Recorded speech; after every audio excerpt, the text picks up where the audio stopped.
देखिए, मुसलमानों के पास इस्लामिक चैरिटी आल्म्स, जिसे हम ज़कात कहते हैं, ये इतना बड़ा फ़ंड है कि मैं समझता हूँ कि अगर ऑनेस्टी के साथ जो हिंदुस्तानी मुसलमान हैं, जबकि FCRA के ज़रिए बाहर से भी कुछ इदारे और कुछ ऑर्गेनाइजेशन जो रजिस्टर्ड हैं, वो ज़कात का फ़ंड मिडिल ईस्ट से भी लाते हैं और अपनी अपनी तंजीमों और अपने अपने इदारों के लिए उसका इस्तेमाल करते हैं। लेकिन अगर हम सिर्फ़ हिंदुस्तान के ज़कात के फ़ंड की बात करें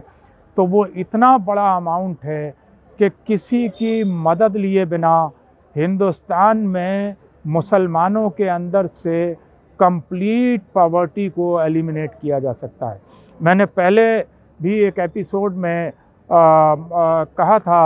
औक़ाफ़ के ताल्लुक़ से कि मुस्लिम कम्युनिटी के पास औक़ाफ़ की इतनी बड़ी प्रॉपर्टी है कि अगर वो ईमानदार हाथों में हो, उसमें खुर्द-बुर्द ना किया जाए, उसमें चोरी ना की जाए, उसे बेचा ना जाए, उस पर डाके ना डाले जाएं,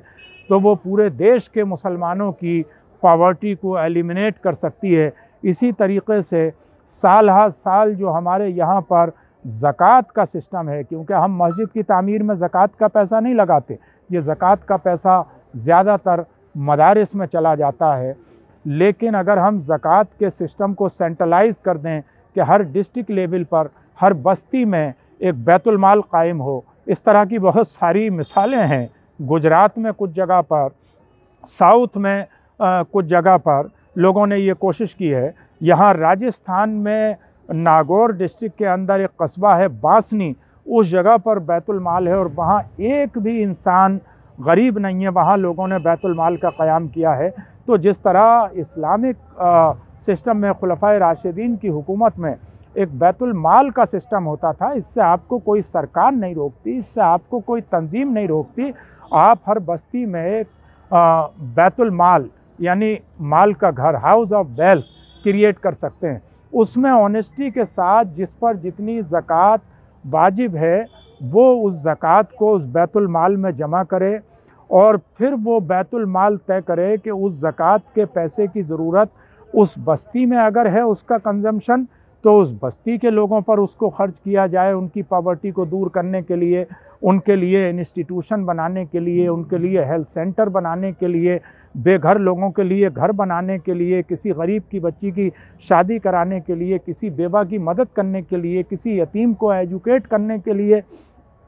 और जहाँ इदारा साजी की ज़रूरत है, इंस्टीट्यूशंस की ज़रूरत है, वहाँ इंस्टीट्यूशंस, किसी बच्चे की फ़ी पे करने के लिए, किसी को स्किल्स सिखाने के लिए, ये सारे के सारे काम ज़कात के फ़ंड से किए जा सकते हैं। लेकिन ये उसी वक्त होगा जब उसे ज़कात को अलग अलग तरह से ना करने के बाद उसका एक सेंट्रलाइजेशन हो। लेकिन अनफॉर्चुनेट क्या है कि लोग ज़कात भी निकालते हैं, जो निकालने वाले हैं वो ईमानदारी से भी निकालते हैं, कुछ पूरी ईमानदारी से नहीं निकालते और कुछ बिल्कुल नहीं निकालते। लेकिन बहरहाल जो निकालते हैं वो बेहतर हैं उन लोगों से जो नहीं निकालते। अगर ईमानदारी से ज़कात निकाली जाए, लेकिन वो ज़कात हमारी इस तरीक़े से बढ़ जाती है खानों में कि कुछ मदरसों में चली जाती है, कुछ कहीं चली जाती है, कुछ कहीं चली जाती है, उसका कोई ऐसा सेटअप नहीं है कि हम उसको दो जगह डिवाइड भी कर सकते हैं कि हम कम से कम 50% ज़कात बैतुल माल में जमा करें और 50% ज़कात जो है